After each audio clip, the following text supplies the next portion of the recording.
Welcome,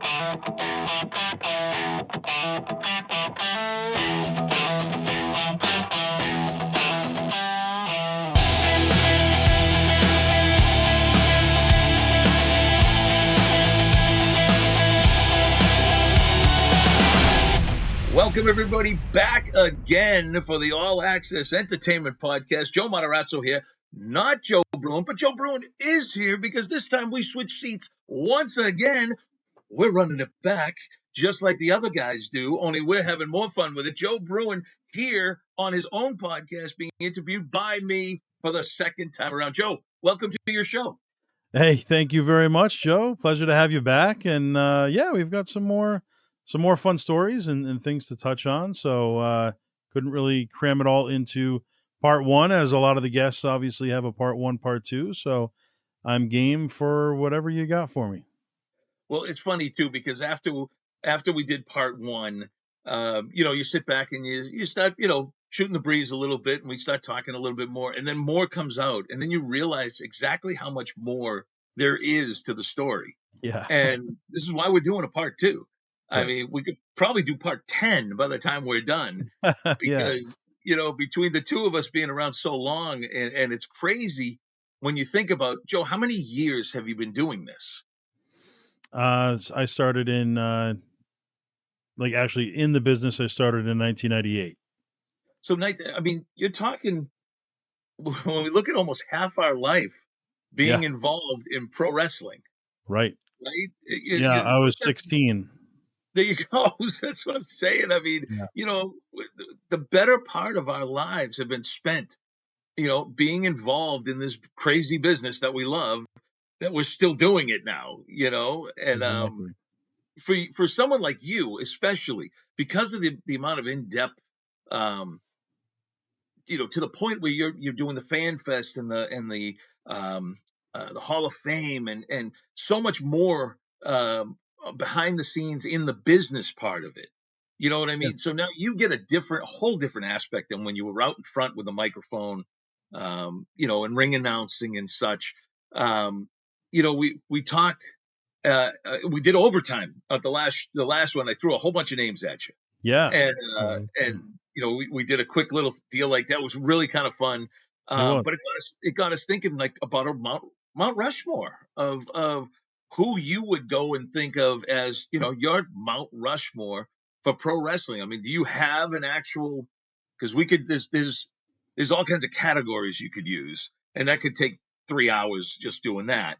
Right, exactly. Yeah, I mean, when it comes to Mount Rushmore, that's a question I often ask the guests that we have on, and there's different ways of looking at it. Like you said, most successful, or best on the mic, or who had the biggest impact, or personal favorites. Right. It could go any way you want it to go. Really, if I were to do personal favorites, my Mount Rushmore would probably be kind of strange to a lot of people because, I still have those stars when I was a kid that I was so excited to see. And, maybe they weren't the biggest names, but they were just my favorite superstars as a kid. So Crush, for instance, was one of my absolute favorites as a kid. And I liked every version of Crush. Wow. So, if it were a personal favorite, Crush would be on there. Undertaker was always my number one favorite, so he would be on there. Yeah. Bret Hart would be on there for sure. And I would say number 4 for a personal favorite, Mount Rushmore, Psycho Sid. Wow. I was a huge Sid fan. That's an eclectic group right there. It is. So when you look at it that way, it's like, wow, that's a strange Mount Rushmore. You know what I mean? But then when it comes to, who do I think should be on the Mount Rushmore as far as, maybe, biggest star or global impact or whatever, it's tough because obviously there's so many different eras. So, some people, maybe they'll take somebody from each era. But, the way I looked at it, if I were just to be asked on the fly like I am being now, I would say Mount Rushmore, you got to have Hogan. I would say you got to have Undertaker. Undertaker is one of those stars that had just kind of kept evolving and was always on top. You know what I mean? So how could he not have a spot on Mount Rushmore? Is the way I look at it. But Hogan, Bret Hart, The Undertaker, and I guess probably Kurt Angle. Wow. Yeah, that would be That's my. another. That's a Survivor Series team right there. I know. And some argue that it could be, Andre obviously in there. Right. I've often heard Macho Man from some of the guests. Piper is a name that's brought up sometimes. So you can obviously do all different things with it, but Mr. Perfect is definitely a runner-up for me. He was one of my absolute favorites as well. You liked a lot of the technicians along with the monsters. I do, yeah. I feel like, I was always a fan of the big men. They're just larger than life. So even like guys like Nails and Papa Shango and Giant Gonzalez, like I was just like blown away from those gimmicks. So I have fond memories of those, even though, those are the names that you'll see on like Wrestle Crap or something like that, because, it is what it is. But I personally have fond memories of those larger than life, superstars. So. There was a point where the WWF at the time was the land of the giants. I mean, they were the Titans. Yes. As if you were that big, I mean, guys even like Hillbilly Jim, they were all big guys. Right. Diesel. He brought in the big, and he knew Vince knew how to use the big guys. Yeah. He knew how to get them over and make them work the way they needed to. Absolutely. Which I think is a difficult thing right now. I don't think it's more of it's almost, it reminds me of hockey right now. It's more of a smaller finesse game, a lot more moves as opposed to size. Right. The big guys, if they know how to work, it seems like some people have a hard time figuring out how to work a big guy and work like a big guy. Yeah, and there aren't as many big guys nowadays anyway. I mean, No. you have obviously Drew McIntyre. You know, Bronson Reed, he's considered a big guy, but he's really not a big guy, in my opinion. Right. He's very short. He's a little heavier, but he's not as heavy as a Bam Bam Bigelow or, Right. or a Typhoon or something like that. So, in my opinion, he's really not very big. So I know people put him kind of in that same scale, but yeah, there's just not a lot of big superstars. No, and I think it's geared that way. I think it's been geared that way for a little while now. But I mean, the age of the big man, if it's done right, I mean, a guy like Braun Strowman, when he came in, even Lesnar is a big guy. He's Oh yeah, not super huge, but just a big man. right. Um, you know what I mean? And again, if they know how to work big man style, you got a guy like Mark Henry. Mark Yeah, Henry is that man is legit the strongest man on the planet at one time. absolutely. Yeah. He was ripping phone books and stuff. He was bending frying pans. I Yeah, mean, this guy's crazy. it's So unbelievable. it really is. But now, so that brings me to the fact that here you are, right? You get to you idolize all these guys growing up, right? You understand exactly what they're doing in the ring and why, and then you start up with like the fan fests and your own promotion before that, and you get a lot of these superstars to come in, and you get to actually sit down and interview them. I mean, some of the people that you've interviewed. I mean, throw out some of the names of some of the guys from the business that you got to interview.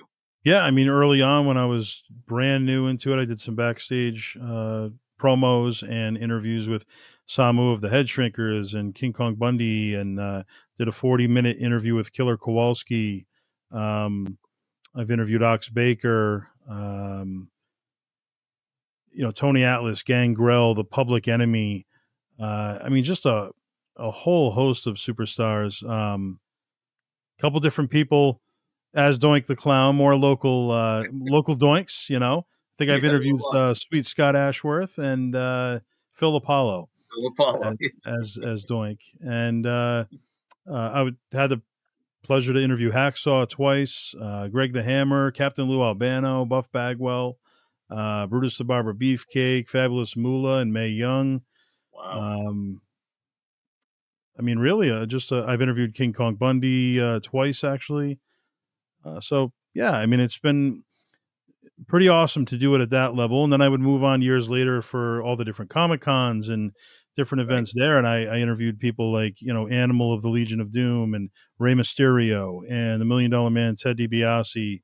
Um, Wrestling wise, there were, oh my gosh, just so many people, Damian Sandow um, and then obviously I would move on to celebrities eventually at the Comic Con. So, Right. I'm interviewing people from Power Rangers and, people from American Pie and like all these different actors and actresses. And yeah, it's just been a thrill. Star Wars, a lot of Star Wars people over the years. And now that I've got the podcast, I'm doing a sci-fi week, which is going to be at the end of this month, December. Nice. And that's going to be special to me because I've always been a huge Star Wars fan since I was a kid. Yeah. And it's going to be about 9 or 10 days long, but we're calling it Sci-Fi Week. Okay. And there's going to be two podcast episodes every day Really? for those 9 or 10 days. There's going to be two episodes every day, one at 10 a.m., one at 7 p.m. every day. And it's going to be a different Star Wars actor on every episode. Now, when you say Star Wars actor, are you talking which generation of Star Wars? For me, I'm an OG guy, so they are all OG. Really? Yeah, I mean, obviously, we're not going to have Mark Hamill on or Harrison Ford. You know what I mean? Right. They're not exactly doing podcasts, um, but I enjoy interviewing some of the other characters just as much as I would enjoy interviewing a Mark Hamill. So, Sure. I've already conducted a lot of the interviews, so Nice. we're just getting them ready to go. But Ula, who was the dancer at Jabba the Hutt's palace, Yes. I've interviewed her now. Max Rebo from the Max Rebo Band, interviewed Wow. him. Interviewed Willie Copen, who was one of the Ewoks. Also interviewed Toby Philpott, who was one of the people controlling Jabba the Hutt. I've interviewed Ralph Morse and I mean, just so many people so far that have been stormtroopers or, um, people. Even if it was somebody like the gentleman who gives a medallion at the end of the first Star Wars and puts the medal right over Harrison Ford and stuff. Just interviewed him today. Ken Coombs is another one. So yeah, we have about 16. I think it's 16 Star Wars guests. Call. It's going to end, I guess, with I guess the last one, culminating with my personal favorite character, which is Michael Carter. He played Bib Fortuna. Oh, I love When Bib I Fortuna. was a kid, Bib Wow. Fortuna, I loved Jabba's palace. I loved all the oddball Yeah. characters. Bib Fortuna for me stood out. He was special. I just loved the character. I loved the look. He was my first Star Wars action figure. And now I'm interviewing Michael Carter, who played Bib Fortuna, which to me is just, still can't wrap my brain around that. You know what I mean? But that interview hasn't taken place yet. That's in about a week. So that'll kind of be the last one that I conduct to wrap things up. So I am really looking forward to Sci-Fi Week, especially for those Star Wars fans out there. It's a treat. I mean, every interview, there's a couple that are about 40 minutes, but other than that, every one is about an hour to an hour and a half. Wow. They're pretty in depth. That's crazy. Yeah, we cover their whole career, and I've been busy. Yeah. Yeah. Oh my God. I know. I'm Yeah, surprised we were able to squeeze this one in. yeah, To be exactly, able right? to I do actually did 2 interviews today before this it. one. What's crazy is you talk about like the scene of Jabba's palace, and of course you got Boba Fett was in there. Yeah, I'm a huge Star Wars fan, so Yeah. but the two characters that I loved the most that were with Jabba was Bib Fortuna and Salacious Crumb. Yes. I loved Salacious Crumb, Yeah. and then you go and I don't know if you watched The Mandalorian. Oh, yeah. um, they had that whole scene with all that same race in the cages and everything else. I was Yep. like, I'm losing my mind watching it. You know what I mean? Yeah. Because Oh, yeah.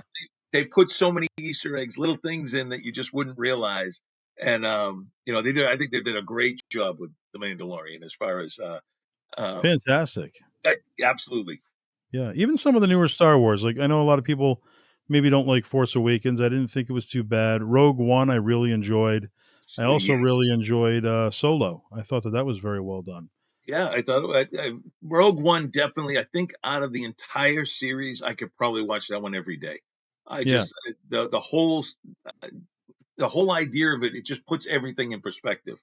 right. Um, and it's isn't that I believe that's the only one that doesn't have the role in the beginning out of all Yeah, the yeah, stories. It you're right. doesn't have Yeah, the role. Um, where it says in a galaxy far, far away. I think that's sure. the only one that doesn't start that way. That's true. Yeah. So, oh man, that's another. We could do another whole show just on Star Wars. I could geek out Yeah, that all day. exactly.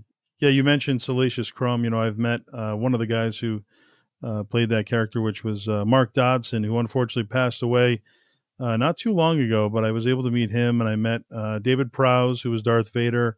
I met Jeremy Bullock, who was Boba Fett. Um, I met Anthony Daniels, C3PO. So there are a lot of Star Wars people that I've, also met outside of, the interviews that I've done. So Right. big That's Star pretty Wars cool. fan. Yeah. That's awesome. That is. I did not know that. So I Yeah. learned something new today. I'm Yep. loving it. So out of all the celebrities that you got to interview, and you just went down a whole list of them. Do you have a favorite? Do you have a favorite that you really like stands out that if somebody asked you who's the one guy that you got that's the name that pops into your head? Well, it's a double sided one for me. I mean, I know you said celebrity. My favorite interview that I've ever done would be Howard Finkel, Oh, because yeah. Howard Finkel is somebody that I always wanted to interview, and he is not one that really did interviews. He did a couple. There's a few on YouTube, but not many. And he just didn't want to ever get put in a position where he's going to have to speak on a sensitive subject or something. He was very loyal to the WWE, and that's why he didn't do it. So, but he came up to me one day at Rhode Island Comic Con 2017, and he said, "Joe, I am an open book for you today." And I was like, "Oh my gosh, I was not expecting that."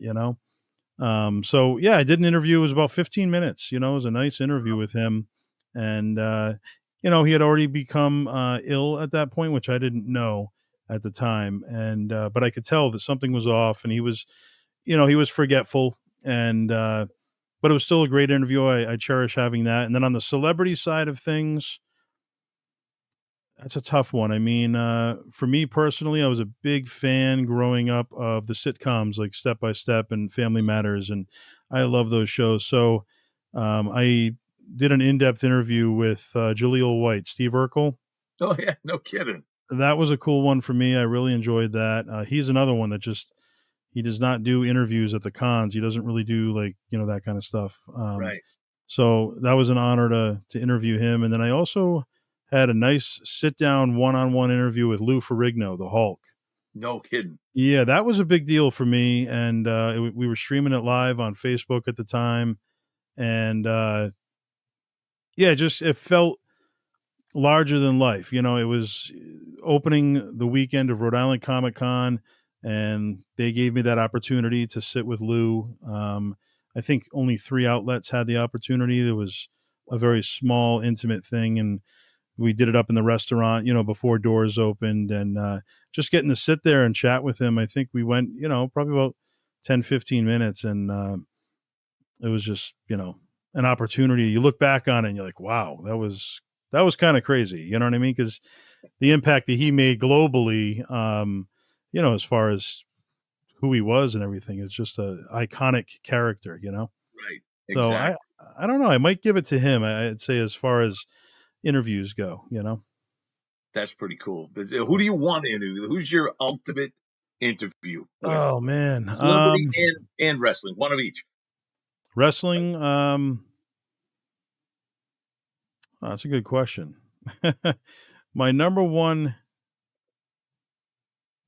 wrestling interview. Well, it's funny. again, I have those weird lists, right? Like people are like, Yeah. what? But that's just me. That I like the quirky, So honestly, one of my number one interviews that I want is Todd Pettengill. Oh, no Um, kidding. I want to pick the brain of Todd Pettengill. I mean, he was involved in radio for so long, Yep. and he was my childhood with WWF. I was obviously I watched it in the '80s, but I was more of a '90s baby. Right. So for me, Todd Pettengill was he was on everything, hosting Mania, hosting Action Zone, doing all the countdown shows, all the pay-per-view updates. It was always Todd Pettengill. So he would be definitely right up there for me. On the celebrity side of things, um, one of my favorite movies, actually my favorite movie of all time, is The Goonies. I love Goonies. So Excellent. I would Yep. absolutely love to interview somebody from The Goonies. Honestly, probably Robert Davi, Really? who played one of the Fratellis. Yes. I just loved his character, and I think he would probably be, if I had to pick one, I think he would be the one. Obviously, he's not, one of the main Goonies, but Right. he was probably my favorite character. That's all right. He Yeah, did. I mean, without the Fratellis, the Goonies don't exist. So exactly. you Right. have to. Mama Fratelli was my favorite. She was Oh just man, crazy the way she handled the boys and everything. It was great. I wish We've he was lost still around. a few from there, but Goonies is again one of those ultimate and a wrestling movie. We can easily say Cyndi Lauper was in it, did the music for it, and all the wrestlers that she had in the music video. If you have the Oh yeah, CD, yeah, the part of the bonus features is the actual music video that had everybody right. from the Iron Sheik to Roddy Piper and Andre in it and everything, and it was Yeah, that was you know, tremendous. it really, really was. Yeah. That's amazing.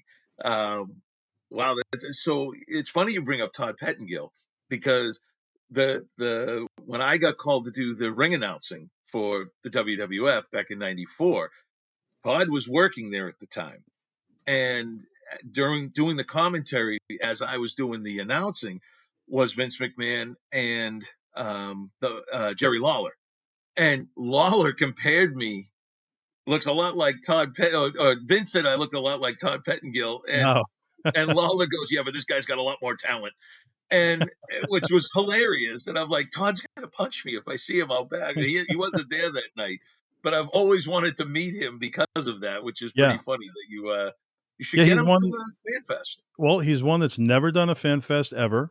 Really? He's never done a wrestling convention. When he worked for WPLJ in New York, I think that's what it was, right? Yep. WPLJ. Yep. I got as far as basically to his secretary, who, they said they put a note on his desk for me, but never heard anything. And who knows if that actually happened. Right. But I would try and try and try and just email after email, over the years and nothing. And now, obviously, he's not with them anymore. So he's got his own website and his own deal now. And he still does a new show. And, contact Todd. He's got the whole site. Everything's all, nope, nothing. I mean, I've emailed it. There's another site on the section where you can fill it out and just like send it to that. I did that, nothing. So I reached out to all of his social media outlets, nothing. I just don't understand. I mean, he's not Hulk Hogan, you know what I mean? So it's like, why is it so difficult for me to get a hold of Todd Pettengill of all people? Well, here we are. We're putting it out to the universe right now. Todd, you need to get a hold of Joe. You need to get Yes, on the All Access Entertainment podcast like immediately. You right. need to do this. You need to make this happen for Joe Bruen And it's right funny, away. I say he's not Hulk Hogan, but I would enjoy interviewing Todd Pettengill probably more than I would have had Hulk Hogan. So See, now he needs to hear that. This is yeah, what he needs to understand. Part of your childhood growing up. This is what yeah, it's all about. That's without a doubt. That's all right. Okay, we just put it out there. So now we'll let the universe take its shape, That right? would be awesome. Yes, absolutely. I'm going to help you push that through. We're Thank going to you. make that happen. Law of attraction, Laura, we're going to allow it to happen. That's it. Right. Nicest wrestler the nicest guy you've ever met in pro wrestling. Who is Oh it? man. Uh wow. I've met so many people, so I'm like kind of going through the, Kurt Angle was super nice. Mick Foley's always very nice. Honestly, though, possibly the nicest guy. He's got to be the nicest guy in wrestling. Ray Lloyd, Glacier. No kidding. Glacier Wow. is, I mean, he is just such a genuinely good guy. You feel good Yeah. talking to him. He's always positive. He's always in a good mood, never in a bad mood. He's not one to ever badmouth anybody or anything like that. I mean, he's just always positive. So I would say Ray Lloyd is definitely the nicest. I also had a great interaction with Kurt Hennig one time, the only time I ever met Kurt. And I went on the elevator at the Providence Civic Center, and I wasn't supposed to be on the elevator. Yeah, this was back in 2000, and Nitro was there. So it was Okay. towards the end of WCW. And I'm in the box office area. I think I was trying to get a ticket, which I ended up getting one, but I see that the door of the elevator kept opening up. And every time it would open up, you know, uh, an employee of the Civic Center would get on or off or whatever. But every once in a while, you would see behind them on the elevator somebody else. You'd see like Tony Schiavone going down. You're like, oh my God, look at this. So it was just inevitable. I couldn't not get on that elevator. Right. And I'm like, where does that elevator go? So I just walked down to the elevator. I wasn't even thinking. I'm on the elevator looking like I'm supposed to be there. I press the button, goes down to the basement floor, which is the locker room. Mm. There's no security there because this is like 12 noon. Right. Right. So the door is open. I just walk right into the locker room, and I'm like walking down the corridor there, and I see Alfredo and Wolverine, two Really? local wrestlers. They Yeah. are dead center. They're the first people I see, and I was like, oh, good, somebody I know. So maybe it'll look like I belong here. So I'm making my way to them, but then I see Doug Dillinger, head of security, and he goes up to them and he asked them to leave. So he was kind of like in the process of, I couldn't really hear what they were saying, but they had to go. And I was like, well, surely I'm going to have to go, obviously. So, but I see Haku coming around the corner and just walks by, shakes my hand. I mean, I'm just, he didn't have to do that. Jeff Jarrett comes around the corner, walks by, greets me, shakes my hand. So I'm kind of just staying in that spot, as a fan, like, wow, this is unbelievable, but I'm Right. nervous. I'm like, I'm going to get kicked out of here at any second. Ric Flair comes around the corner and I'm like, oh my gosh, it's Ric Flair. Right up to me, shakes my hand, super nice, asks if I'm going to the show. It was just unbelievable. Doug Dillinger hits me immediately. Who you here with? And I was, I was like, I'm here with security. He's like, oh, okay. And I thought it was over. And he goes, which security? Providence Civic Center or WCW? And I'm like, oof. Wasn't expecting any more questions. I didn't have any more information for him. So I'm like, uh, Providence Civic Center. He's like, oh, okay. All right. No problem. So again, I think it's over. Nope. He gets on the walkie talkie and he starts calling to see, who I'm with or whatever. But he's got his back turned at this point. He turns around because he's in the process of talking to somebody else too. I'm gone. Yeah. Right. I'm right back on the elevator. So as the elevator is about to shut, the door is shutting, a hand stops it. My heart drops because I'm like, okay, it's obviously Doug Dillinger, Right. and this is not going to go well. It's not Doug Dillinger though. I lost him. Thank God. The door opens up. It's Kurt Hennig. Kurt Hennig gets on along with Fit Finley, Brian Knobs of the Nasty Boys, and Screamin' Norman Smiley. Oh my God. So the elevator fills up. We're all crammed in there. Kurt Hennig just looks at me and he's like, you wrestling me tonight, kid? I said, I'm like, no, not me. And he just like pat me on the back and shook my hand. He was real nice and just kind of joking around. And that was such a cool interaction because Mr. Perfect was one of my favorites growing up. Yeah. So for that to happen, and that was the only time I got to meet him, that was such a good memory for me. That's awesome. And it's funny too because they always say don't meet your heroes, Right. until you do. You know Yeah. what I mean? And then, like you said, an interaction with Kurt Hennig, that didn't have to happen. He Right. didn't have to say anything to you. He didn't have to act and interact with you. And the fact that he did, and you got a great story out of it. And Yeah. I'm sure Doug Dillinger still got a picture of you somewhere that he's trying to find. Uh, Exactly. Yeah. He will the not other one forget. that got Yeah. away. Did you ever? And now, when I do my show, I don't like to bash anybody. I'm not that type of guy or anything. Was there anybody you were a little disappointed with that you thought you get more out of, or somebody Uh, that you really wanted to get, really have a good interview with, and it just didn't seem to go that way? oh, interview, not Yeah, meeting. Oh, interview. So, um, or even a meeting. I mean, it could be either or.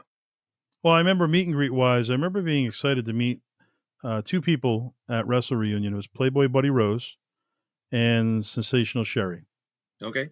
So, first opportunity, and actually only opportunity, turns out, to meet either of them. So I'm excited, and I remember obviously Buddy Rose was more before my time, but I remembered the blow away diet Buddy Rose. Yes. And I Oh always, my as a kid, I always enjoyed seeing those vignettes and stuff. And, so he's there. I finally meet him. I'm all excited to go up to him and could care less. Just looks at me, signs the autograph, kind of tossed it to me, and just goes right back to conversation with the guy he's next to, which I think was Tully Blanchard.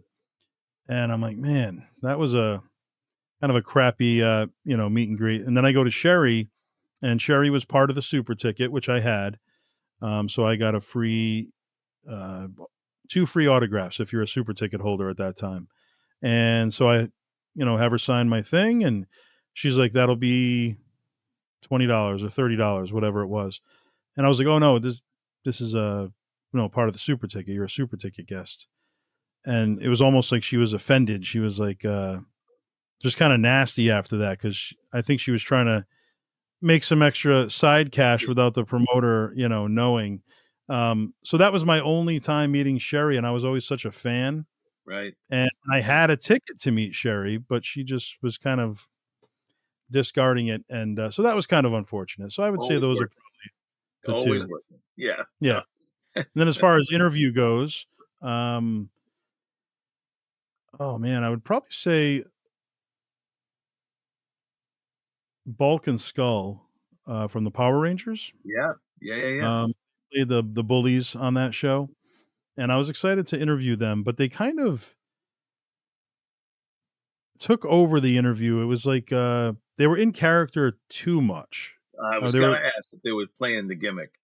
playing the gimmick, but it was like to the extreme where they were Yeah. just like going just swearing all over the place. And they asked beforehand, "Can you mind if we swear?" And I was like, try not to on this. And they purposely just like kept swearing, and I don't know, it didn't go smooth at all. It was pretty rough, and I remember being disappointed in that. You a big Power Rangers fan? Um, for a short period of time, so like 1994. I was probably Is that the, 12. is that the originals?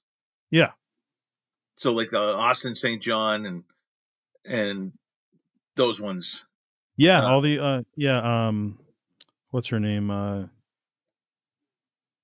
Well, I'm not good with the names, I'm not unfortunately. either. I'm thinking of the Pink Ranger there. I'm trying to remember. I Yeah, was a little older. Yeah. She had three names, I think. It was like Joe Beth something or yeah. That was the problem. I was kind of on the cusp. I was like just about too old for it, so I was yeah, kind of only into it for maybe a half a year or a year, but I was into it. Probably more so because of my nephews.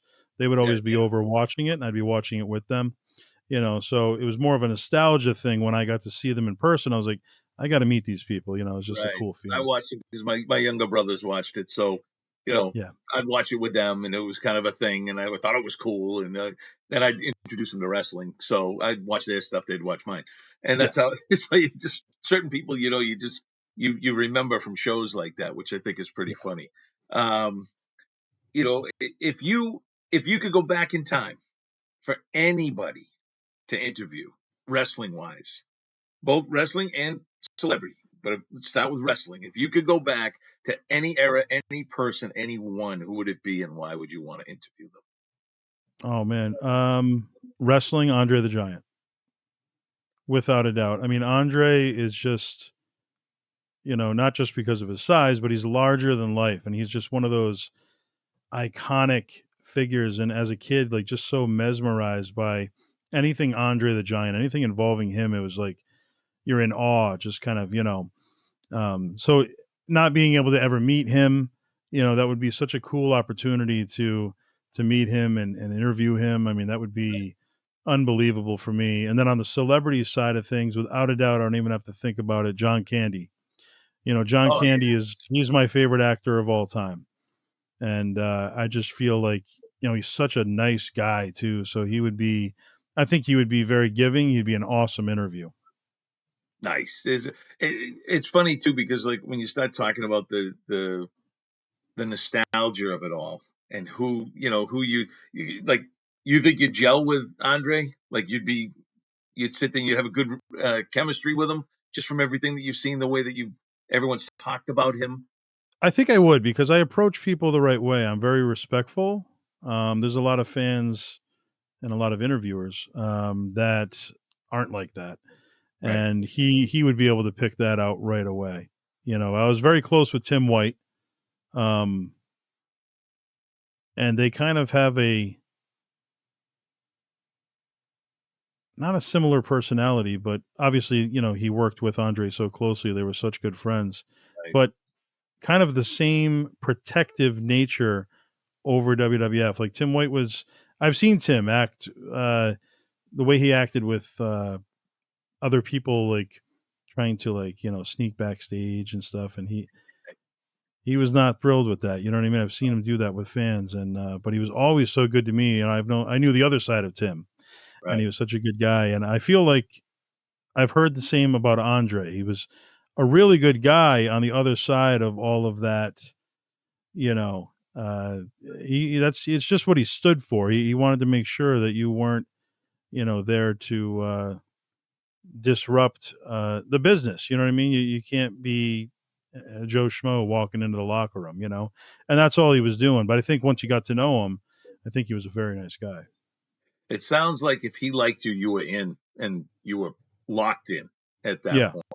Yeah, you probably definitely would have been locked in with him. I think you would have gelled it would have been very. awesome. It would have been Yeah. awesome. Were there guys? I mean, you did a lot of ring announcing too, Yeah. right? Were there guys? I remember being in the ring with certain guys that I loved being in the ring with. They were just guys that I was like, oh, I can't. Good, I got that match. You know what I mean? Were there guys that you announced for that there was just something about them that like you guys clicked? There was something that they always did with you or you did for them. Um, I always had a good rapport with Jose Perez. yeah, So whenever he'd come in, he'd kind of have like a semi smirk. Like the crowd couldn't see it, but he was kind of, and he'd always do that thing when he got in the ring. Jose would kind of always, get yeah, in the ref's face or whoever he's there with. So he'd always lock eyes with me and kind of like, get in my face there. So I always enjoyed, ring announcing Jose. Another one was Luis Ortiz. yeah. Whenever I would ring announce him, he played up the heel big time, and he would get in my face and just start yelling or trash talking. And I always Really give enjoyed that because he would always make it a point to do something. I remember getting a compliment one time from the Widowmaker.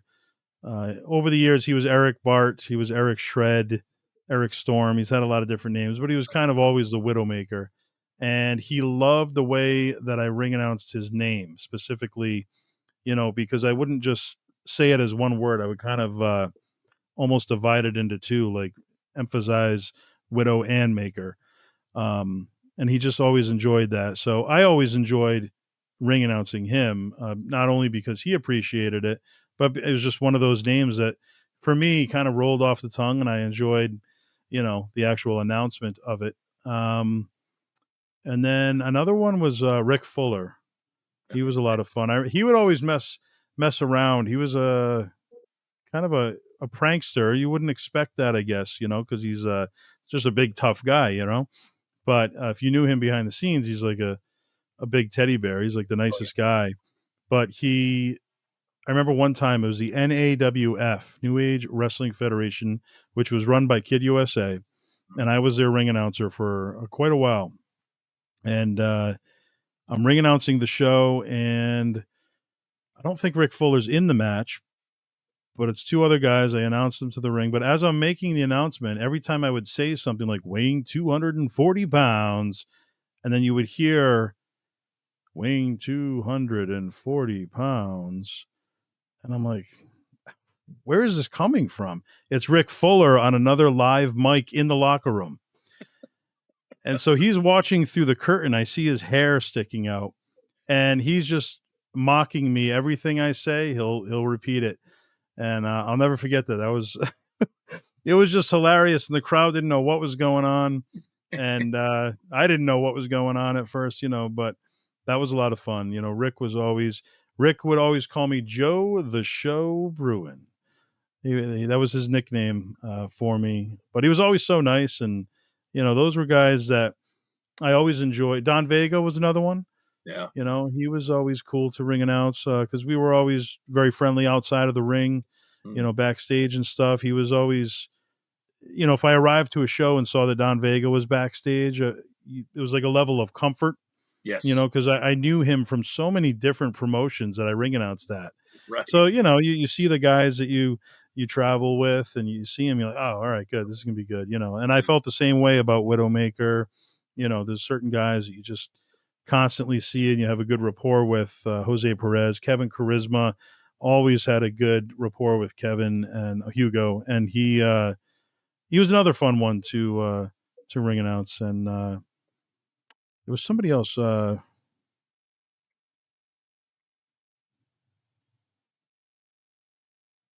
From his mother's estate in Newport, Rhode Island. I think that was Marcus. Marcus O. Middleton. Yes. Yeah, he was awesome because, I would say from his mother's estate in Newport, Rhode Island. And, Marcus would come out and with his sweater vest, and he had his championship belt, which was the championship of all the independents, Yes. And he'd get in the ring and I'd always expect him. I'd be like, oh, here we go. And he just, take the mic right out of my hand and start going off on me, going off on the crowd, putting everybody down. But it was always a lot of fun. Yeah. And that banter back and forth with Mark was always a lot of fun. So, yeah, he was another one. He was a trip, man, working with him. Yeah. Rick Fuller, like you said, I mean, I can't tell you how many times I refereed matches for him. He was a prankster, and any tag match that he was in, if I ended up back by the corner by him, he would untuck my shirt. He'd just grab my shirt from the behind and untuck the referee's shirt. And I'd be like, what are you doing? And he'd be like, what? I'm not doing it. And just for no reason than to watch me start to fiddle to put the shirt back in as I'm trying to, do my job every time, or he'd mess up my hair. And I lost it when he messed up my hair. Yeah. It's so funny that you say that because I didn't remember that until you just said that. But Rick Fuller used to do that to me with, before I was doing the tuxedo thing, I would more wear just like a white button up shirt with a tie when I was still new to ring announcing. And Rick would constantly do that. Every once in a while, he would just pull the shirt right out. I'm like, oh, come on, it's like, such a pain, but I loved it. It was fun. Yeah, that's how you knew you were over with the boys.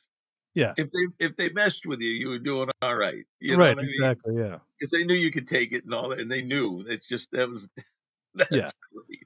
Absolutely. Yeah. Oh man, man, I can't even believe some of the stories. This is so much fun. You've worked for, you just said a lot of promotions. Did you have a favorite that you really liked? I mean, I have an idea of which one you're probably going to say, but was there a favorite promotion that you wish you were still there? If you could go back in time and keep it going, you'd still be there working. Yeah, I mean, for me, it was cool because I started with UCW, Unified Championship Wrestling. That was for Anthony Rufo, and that was, my first experience with ring announcing. So that's special to me. So that's definitely up there. And then I would go on to work for Bert Centeno's UCW Ultimate Championship Wrestling. That was a lot of fun, a lot of good memories because, like I said in the part 1 interview, like that opened up the door to a whole other roster of like Slick Wagner and Luis Ortiz and Kid USA and Delicious Dave Vicious. So that was an exciting time for me. And then IIW would come on after that, and eventually Primal Conflict. But ultimately, I'd end up in the WWA with Mike Spada, and the WWA was definitely my favorite promotion. I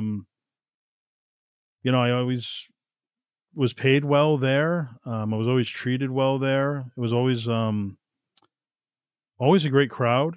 Yeah. I remember doing Pepperell, Mass, and Stoughton High School, and um, man, a whole bunch of spots back then. But I remember, Stoughton High School had like over 600 people, and for that, this is like 2003 or 2004, and that Yeah. was it was kind of a big deal in this area. Now obviously you get some crowds that are really big, but yeah, there was always a special feel in WWA, and they had a great roster. There were a lot of stars in the WWA that you maybe wouldn't see in the Rhode Island area or part of Mass, like Ruse Star and Jeff Star and Cabby. And I think we talked about a couple of those last time, and Julio De Niro. Yeah. Um, Yep. Man, I remember my debut for WWA was in Arlington, Vermont. And I want to say it was Cabby, but I could be wrong. But he was managed by the mascot of that school or whatever. It was not the school, but it was like their paper, their newspaper. So it Okay. was a giant paper, and it was just this huge tube, but it was wrapped up, made to look like a newspaper. And his name was the Bennington Banner was the name of the paper, and yeah, that's just a fond memory. I remember, accompanied by Benny Banner. And he came out. He could barely walk. He couldn't see because he's in this big thing walking into the ring. And Pat the Brat Piper was there, Yep. with the Highlanders. And the cool thing is, you're working with some higher level talent in WWA at that time too, like Tom Pritchard and Chris Right. Candido, and Tom was always the talent scout. And then you had Chris Candido, who not only wrestled on all the shows, but he was also the booker on some of the shows. And Tammy Sitch was with him. And then you had, Rick Steiner, and you had Zach Gowen and the Tonga Kid, and Al Snow and Jonah from Tough Enough. And like all these people was just, nonstop. They always had some great talent. So yeah, it was neat. Quincy Valentino from Canada, somebody that Yep. I would never see otherwise anywhere else, where I was ring announcing. Forgot Like I about him. said, Wow. yeah, Quincy Valentino, the Highlanders. Who else do they have? They had Uh, Brody Lee there for a little while too. I ring announced him. Yes, that was Yeah. the one time I got to ring announce him. Yep. Brody He had come in Lee. there. Uh, You had oh man, the Garibaldis. You had the Boston Brawler and Tony oh Roy. yeah. They were there. Um, It was he also had the Def Row, DEF. They yeah, spelled it, and that yeah, was the Ghetto Blaster, Ghetto and Blast. Yeah, I forgot the other guy's name, but yep. never saw them again after WWA. Kenny Phoenix was there, or Kenny Broadway King Doan. Kenny, Phoenix. yep. And of course now he's an agent for Yep. WWE. Kenny the Spirit Squad. His brother Mike was wrestling too at the time, and Oh, and that's um, right. and D'Lo Brown had come in a few times. Yep. I remember Pat Piper and myself talking to D'Lo about Kenny. He was Yeah. watching him, and the first thing he said is, "He looks like the Karate Kid guy."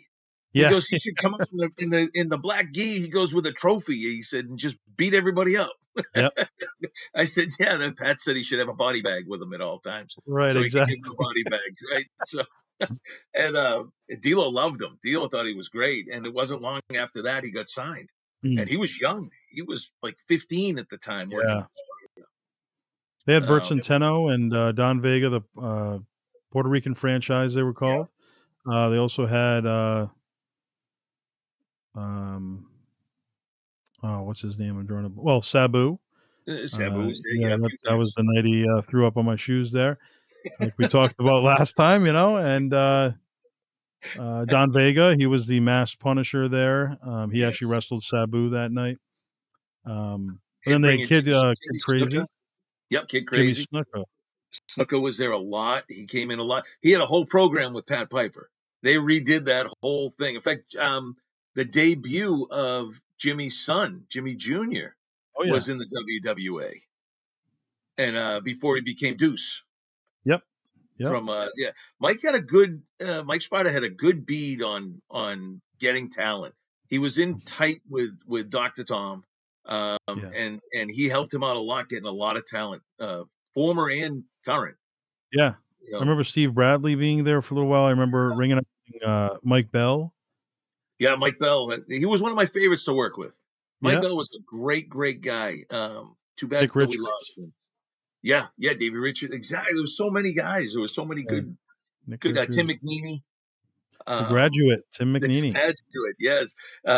Chris Harvard, Chris Nowinski, Yeah, he was there for a while. He got a lot of the tough enough guys, like you said, Jonah.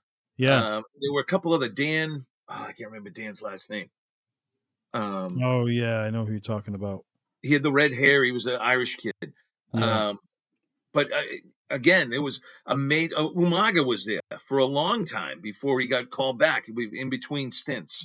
Hmm. Eddie Guerrero was there. Juventud. Did we Um, talk about the Rikishi the incident on the Rikishi first incident.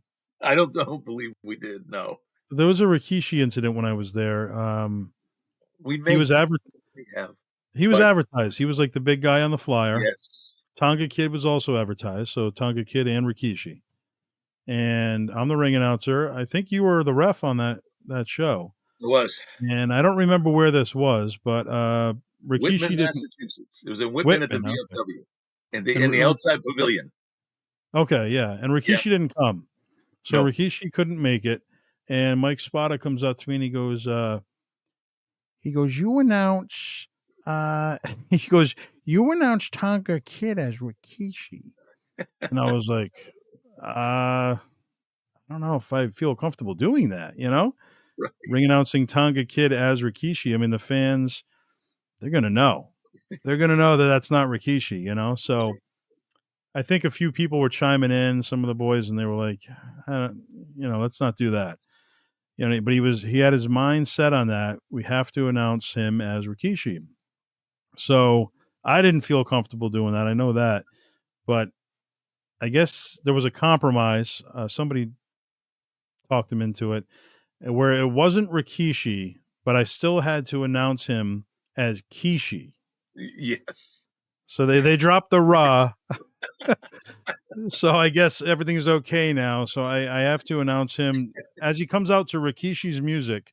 I have to announce the Tonga Kid as Kishi.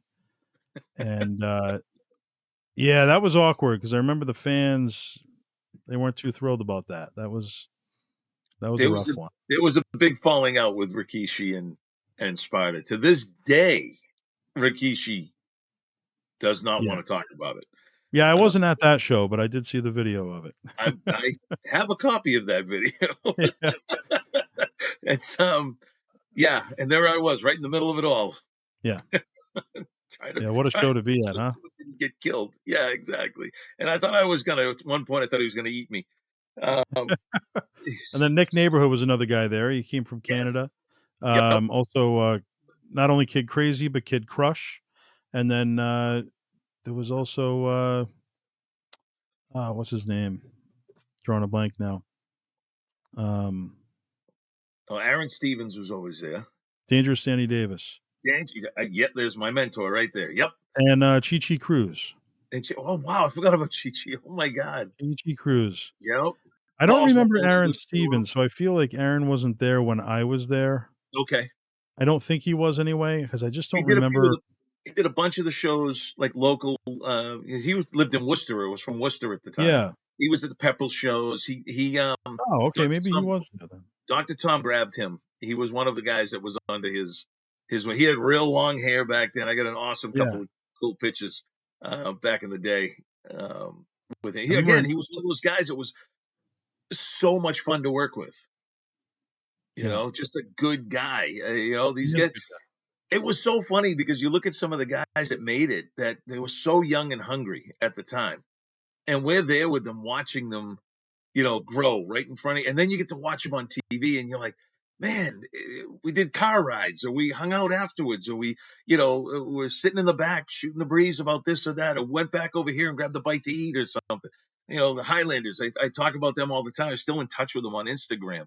And they fought so hard. They'd come down from Canada, for a $50 payday, Yeah. and Mike saw what they could do. Right. And he wanted to get them in front of, Dr. Tom. And Tom fell in love with them right away. And it's a shame, because I think what they should have been is what the War Raiders are right now. Right. I think in a different time, they wouldn't have been so much of a comedy act, as opposed to an actual really good killing machine that they could have been. Yeah. They had it. They had it in them. Their story's amazing. Yeah, without a doubt. Rory is to hear him talk about it. I can't tell you how many times after the shows we went out and sit down, because they had a 15-hour ride to get back to Canada, and we'd sit down and we'd all eat so that everybody was ready to go, and then off the gas up and off they'd go wherever we were. Yep. And they were a couple of the guys I got the closest with on the road before they made it. And them and believe it or not, Mike was supposed to get the Haas brothers, Charlie and Russ. Oh yes. And because I had met them, and I was trying to get them to come to Mike, and I'll never forget the day Mike called me up, and he goes, I can't get the Haas brothers. He goes, Charlie and his brother got signed. And I go, you're kidding me. So I hit Charlie up, and I'm like, brother, congratulations. He goes, on what? I knew before he did. Oh. So I went, I said, I heard you guys got good news. He's like, no, I haven't heard anything yet. He goes, I'll let you know. And then it wasn't even a day later, I was like, oh, sorry. Oh man. Wow, that's awkward, huh? But yeah, it was. But Mike knew. He was like, he goes, yeah, your buddy signed right there. And I was like, no way. And wow. That close to bringing him in. Man. Yeah, WWA was a good time for me. I really enjoyed my time there. Lots of good talents, and like I said, lots of good crowds. And I remember another awkward story. Was funny. I didn't often mess up when I was ring announcing. This time I did.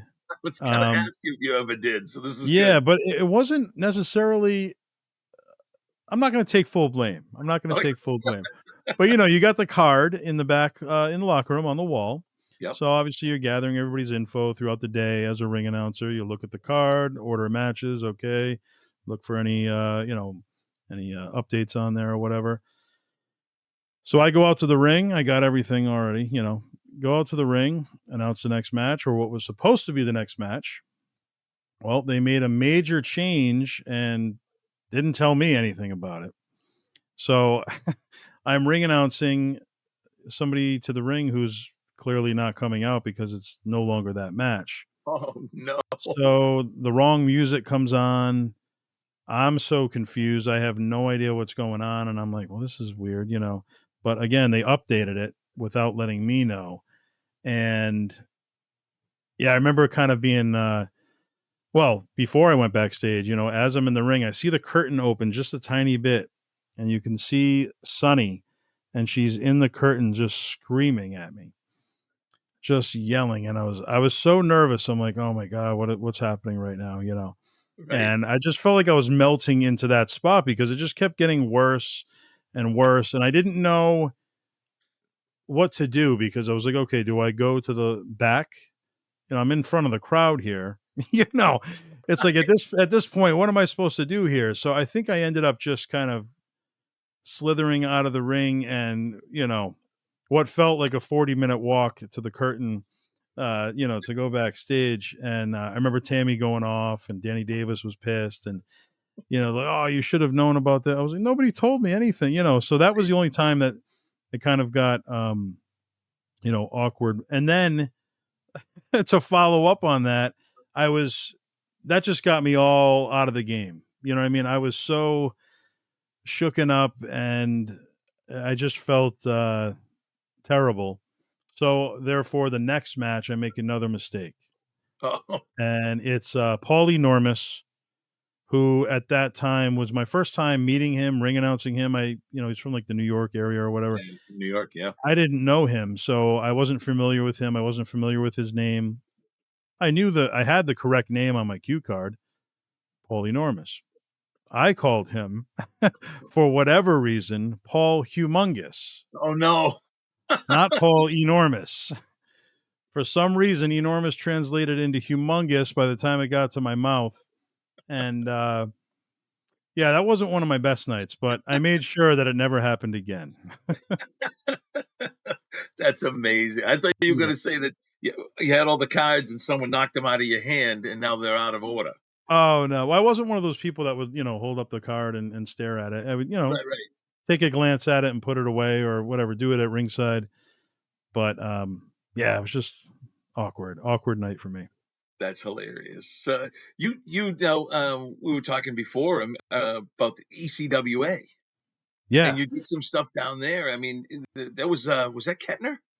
Jim Kettner. Jim Kettner. For me, that started in 2000. Jim Kettner, oddly enough, was running shows out here in New England rather than Delaware. No So kidding. he was in New London, Connecticut. Okay. And he was doing different parts of Connecticut, but this particular night it was New London, and I went with my brother Tony, who lived in Groton, Connecticut. So he's like, "Hey, you want to go see some wrestling?" And so we went, and I actually brought the camera equipment from Cox Cable. I got clearance ahead of time to do backstage interviews Nice. and film the show. And I didn't know Jim Kettner at this point, but I had reached out via email or something. And Sam Romanella from K&M All Star Sports, he was running the show as well. So I don't know if he was the money backer or he had involvement there. So it was basically Sam Romanella and Jim Kettner and Kevin Kelly from the WWF. Kevin Kelly was like their host and announcer for the show, and it just had a big feel, and it was in this big ballroom.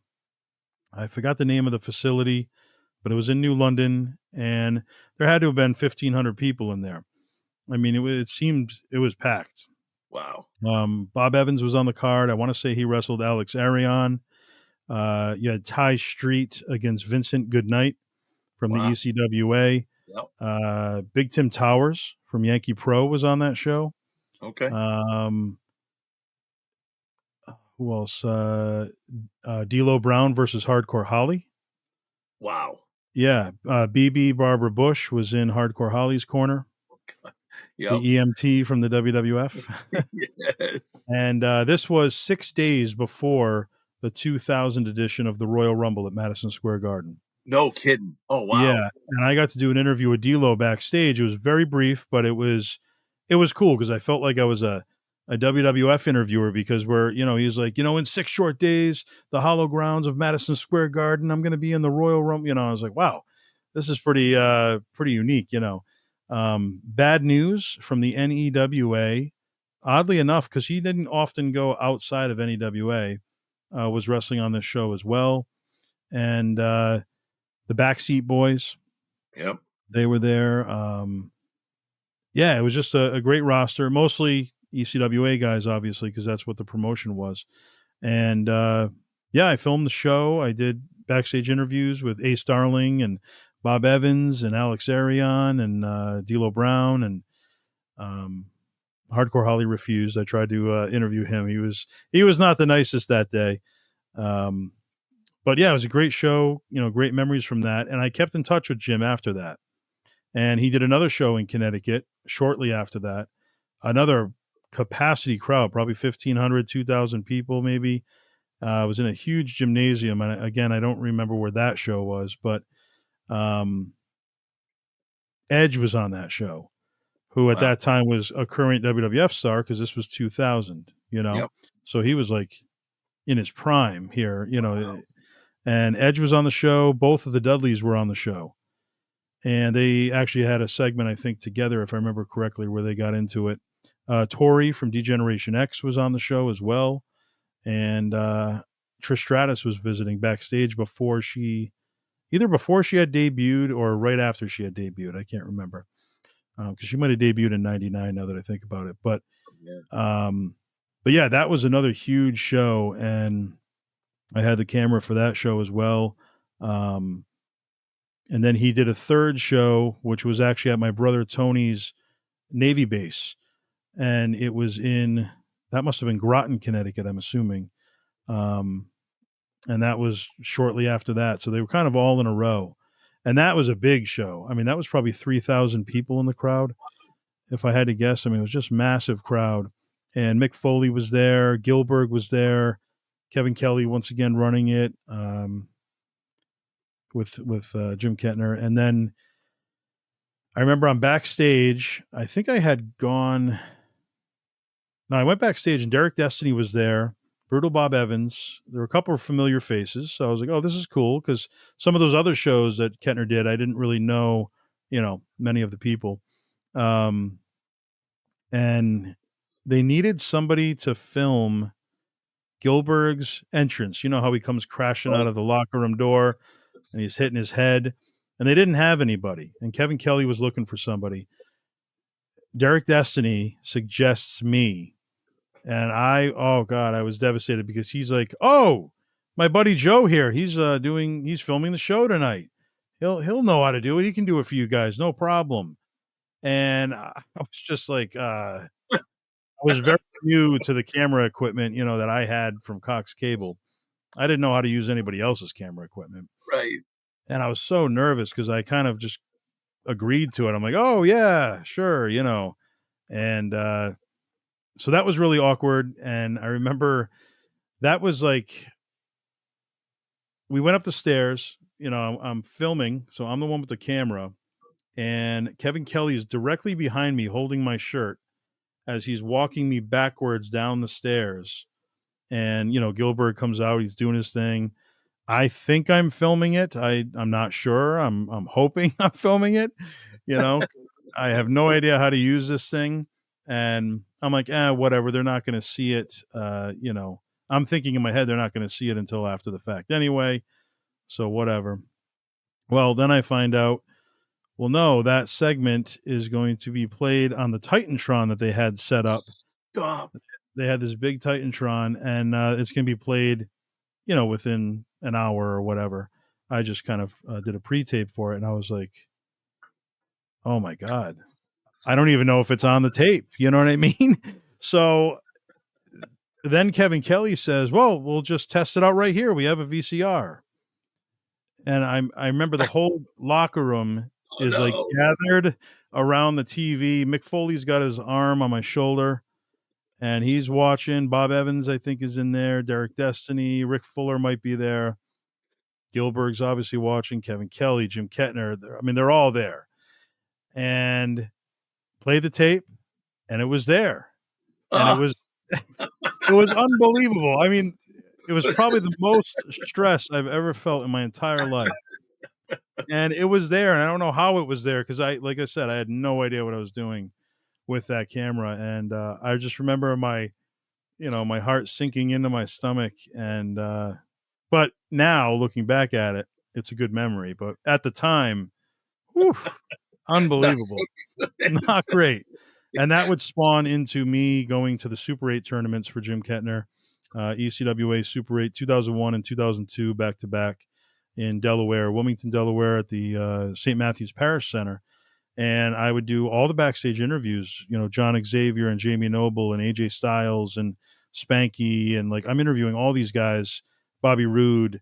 Obviously, they're not as big of a superstar yet, right. but I knew who they all were.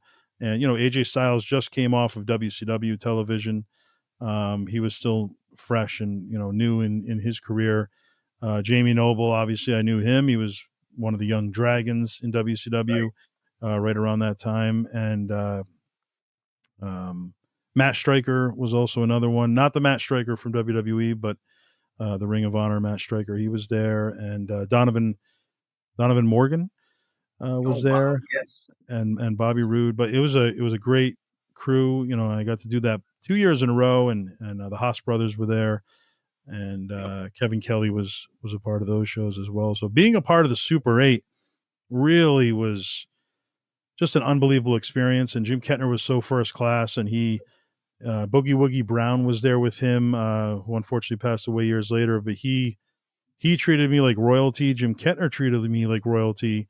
Um, I got there, they gave me a bunch of food vouchers and complimentary uh, things for the vendor tables and stuff like that, and gave me free reign. Hey, you go set up in the locker room, and any guys you need to interview, do your thing, um, and obviously, around that time, the Super 8 tournament, 0102, that Oh, was a magical time in wrestling for independence, and to be not only a part of it, but like that close, and I was right there with it all, and what an experience.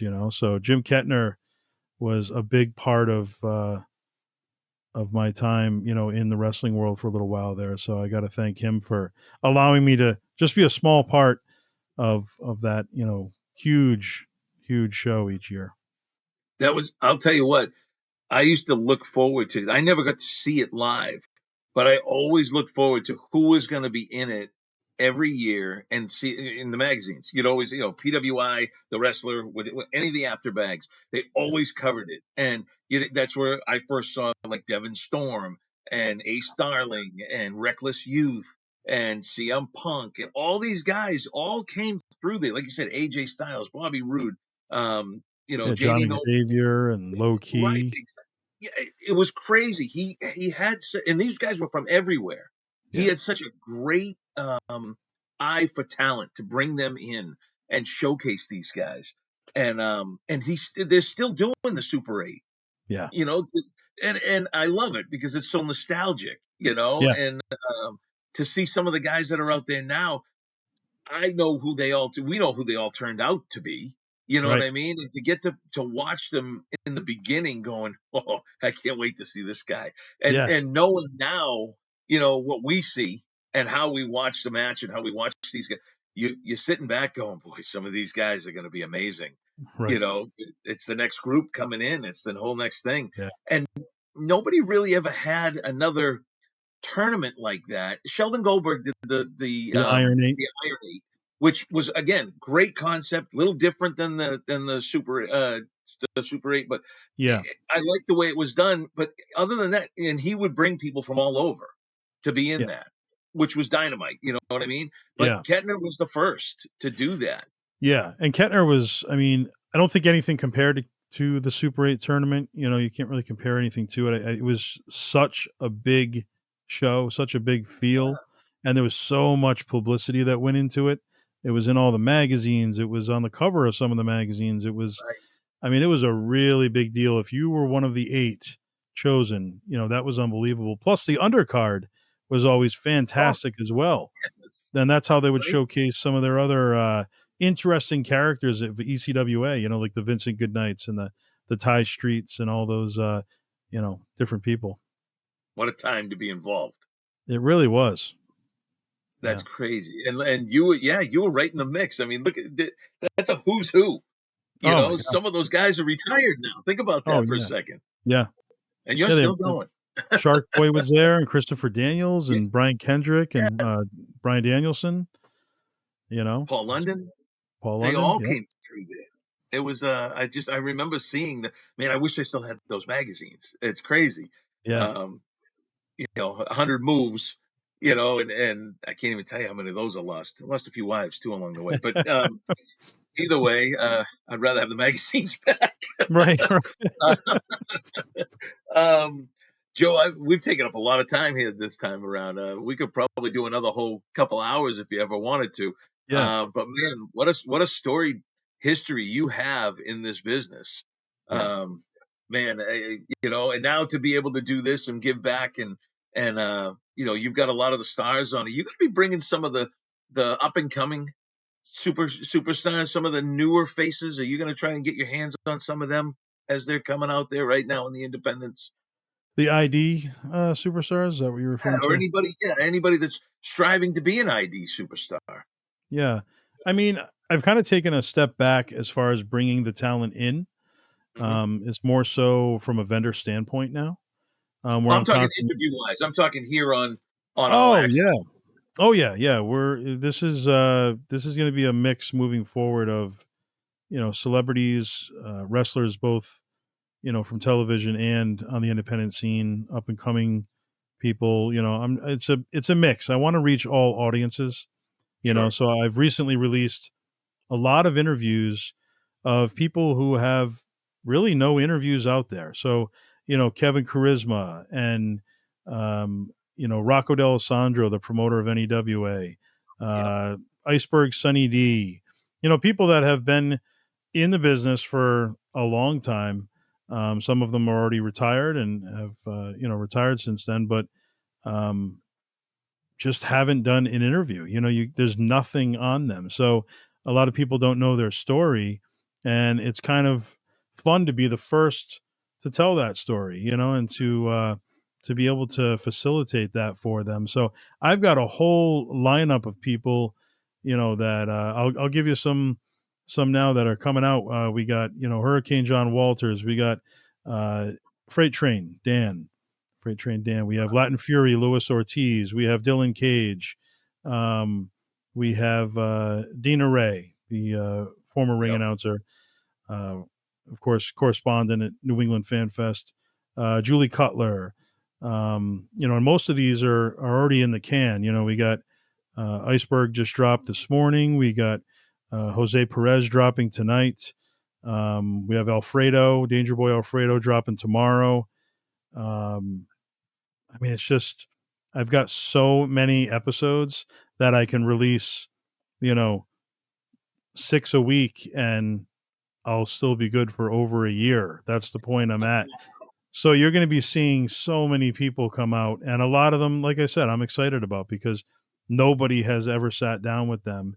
And that's what I'm trying to go for. Obviously I'll have a mixed in, people who have done interviews elsewhere as well, but it's always different, and I'll be able to tell their story a different way. But at the same time, it's always nice when you get a crop of people that are, just new to they're fresh, and nobody knows anything about their backstory. So that's what I'm going for right now. I just spoke with Tommy Deegan, the former owner of Power League Wrestling, PLW. I don't think they run anymore.